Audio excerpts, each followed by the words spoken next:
नबी करीम अलैहिस्सलाम नमाज पढ़ा रहे थे, जोहर की नमाज थी, असर की नमाज थी, सही मुस्लिम में मौजूद है। हजरत अबू हुरैरा फरमाते हैं नमाज पढ़ाते पढ़ाते नबी पाक ने कदम आगे किया, नमाज पढ़ाते पढ़ाते कदम आगे किया और यूं हाथ उठाया फिर वापस कर लिया। अब नमाज पढ़ के ना तो सलाम फेरा तो सहाबा अर्ज करने लगे या रसूल अल्लाह सल्लल्लाहु अलैहि वसल्लम, वो नमाज में पैर भी आगे किया तो हाथ भी उठाया, तो वजह क्या थी? अब पहला सवाल तो यह है कि आप लोग नमाज पढ़ रहे थे या हुजूर को देख रहे थे?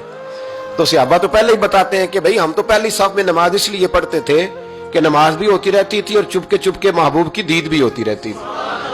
हुजूर से पूछा या रसूल अल्लाह, वो नमाज पढ़ते पढ़ते कदम आगे बढ़ाया आपने तो फिर पीछे कर लिया, क्या था? और हाथ उठाया तो फिर आपने नीचे कर लिया। तो नबी करीम फरमाने लगे नमाज पढ़ाते पढ़ाते जब मैंने कहा ना समी अल्लाहु लिमन हमीदा, अचानक मेरी नजर उठी तो जन्नत में चली गई।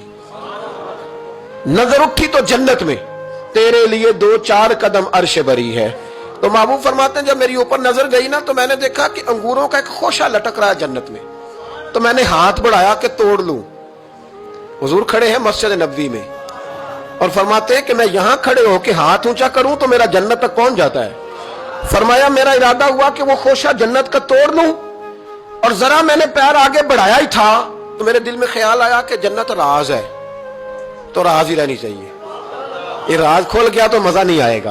तो मैंने फिर वो हाथ वापस कर लिया। सहाबा कहते हैं जब नबी करीम ने ये बयान किया तो हमारे चेहरे ने तजस्सुस से खेल उठे, तजस्सुस से। हम कोई बात और भी सुनना चाहते थे तो महबूब फरमाने लगे अगर मैं वो खोशा तोड़ के ले आता और तुम्हें दे देता, तुम कयामत तक भी खाते रहते तो तुमसे खत्म नहीं होना था। ये सही मुस्लिम की हदीस है। ओ भाई, मेरे रसूल करीम के वाक़या में राज पे शिकवा करना, कहना समझ में नहीं आती कैसे गए थे। तो तू जो चाहे तो हर शब हो मिसाले शब असरा, इसलिए कि तेरे लिए 2-4 कदम